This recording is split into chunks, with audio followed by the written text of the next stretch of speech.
Guys, this is your girl Wakeji Kamore and welcome to Reflections by Wakeji Kamore.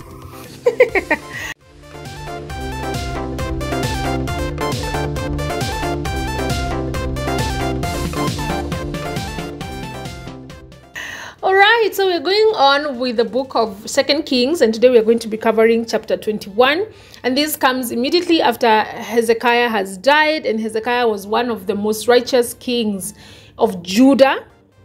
And then Manasseh has become the next king. Manasseh was the son of Hezekiah. If you haven't listened to this, you haven't read the chapter, please pause right here and please read the chapter for yourself, just so that you understand what is happening in the chapter, and then you can come back to listen to the summary and the lessons that I have picked from this chapter. If you're here for the very first time, please subscribe, please share this with someone else, please invite someone else to join the Bible summary, and hit the notification bell so that you never miss any recording that goes up. Sometimes I forget to send the link on WhatsApp. So if you have clicked the notification bell, you won't miss it even when I have not sent it on the WhatsApp group. Right. So Manasseh was 12 years old when he became king. He was the son of Hezekiah, and Hezekiah was one of the most righteous kings of Judah. I think from David was probably Hezekiah, or maybe Hezekiah was even more righteous than David. But the thing is, he is noted to be one of the best kings of Judah because he did not just worship the Lord, but he also destroyed all the idol worship that was happening in Judah and in Jerusalem and Judah at large. But Manasseh, funny enough, was a very evil king. He was a completely evil king. He was like, I don't even know how to explain it. He went and rebuilt the shrines of the false gods and the altars, and he didn't just rebuild them like outside Ukuinje of Jerusalem. He built them inside Jerusalem, and he built them inside the temple of the Lord. Ndani a temple of the Lord. He put up Asherah poles, he put up Baal gods inside the temple of the Lord. That is how evil this king was. He was so evil, he sacrificed his own son, he practiced sorcery and divination, he led people to do more evil than the pagan nations that actually lived in that land before the Israelites came.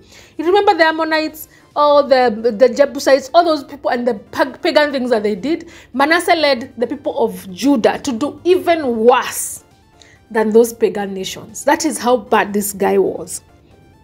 He killed so many innocent people in Judah that the Bible records that there was blood of innocent people from one corner to another, from one corner to, like, the whole of Judah and the whole of Jerusalem was filled with blood of innocent people that Manasseh had actually killed.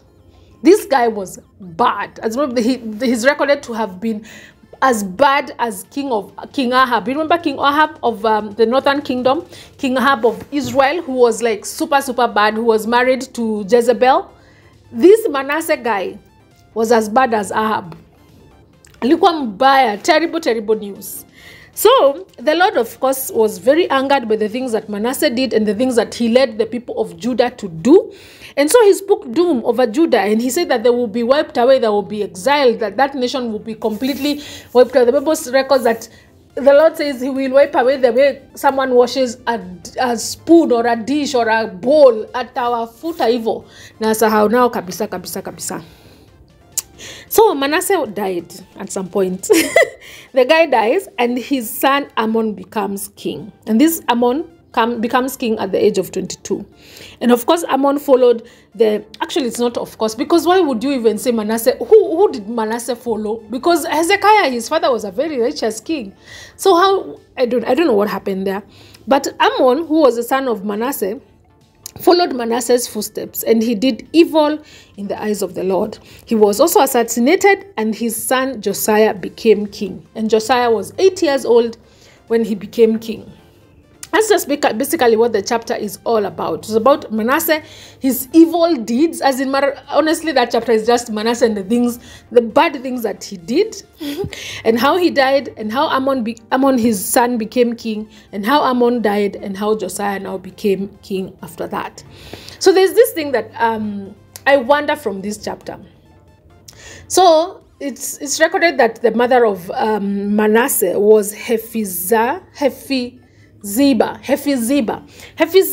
was the wife of the most righteous king, who is King Hezekiah, the most righteous king of Judah, who was Hezekiah, and the mother of the most wicked king of Judah. As in, there's a disconnect there, guys. There's a like, how are you the wife of the most righteous king of Judah, and in the same breath you are the mother of the most wicked king of Judah? What's the disconnect there? What really went wrong between Hezekiah and his son Manasseh, and this wife who is now the wife of Hezekiah and the mother of Manasseh? What went wrong? I would like to just say, maybe this is my thought, I don't know what went wrong, but is there a possibility that that Hezekiah made his faith in God a personal thing? Is it possible that he made his worship of God a personal thing, that he didn't quite bring his family up in a way that they worshipped God, that they knew who God is, that he tried as much as possible, he actually destroyed as much idol worship. He tried as much as possible to bring the people of Judah to worship the Lord, yet he failed to do that same thing in his house? Is it possible that he made his worship of God very personal, that it did not impact the people in his house? My goodness, how sad is that? How sad is that Hezekiah was the most righteous king of Judah, yet his son became the most wicked king of Judah? What could have gone wrong there? I want you guys to just stop for a moment and think about it. What could have gone wrong there? Is it possible that he made his faith? Is it possible that he made his belief in God so personal? You know, like those people, you're like, oh, me, I'm born again, but I don't want to disturb people. Me, I'm born again, but I don't want to look like I'm in people's faces. I just want to just be born again by myself. And then you end up being so impactful-less. You have zero impact, even in the people that you actually live with, and people that are closest to you. You have no impact, but you have so much impact out there. But in your house, you just like, Mimi, anataka tu maintain peace. Me, I don't want to force anybody to follow my God. Me, I don't want to speak about my God in the spaces, in my close proximities. I just want to impact the people out there. That is so sad.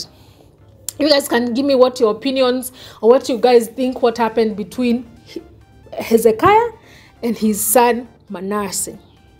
I wonder, who was Manasseh's advisor? I mean, I remember that in Israel, there's a guy who became king at the age of 8, and he had a priest who was his advisor. So he actually did what was good in God's eyes for as long as the advisor was alive.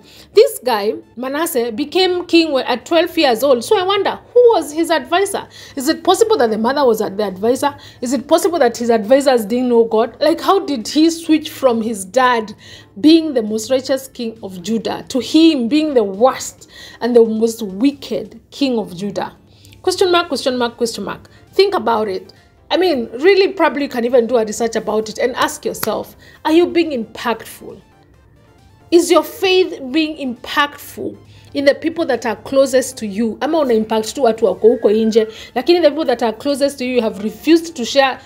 You have refused to share Christ with them. You have refused to be seen as that person who is saved. You have refused to be seen as a person who is pushing Jesus in people's lives. Are you being impactful in the people that are closest to you, people that are the most dearest to you? Or are you being impactful uko nje peke yake? Haya, food for thought. This is your girl Keji Kamore, and this has been Reflections by Keji Kamore. See you tomorrow.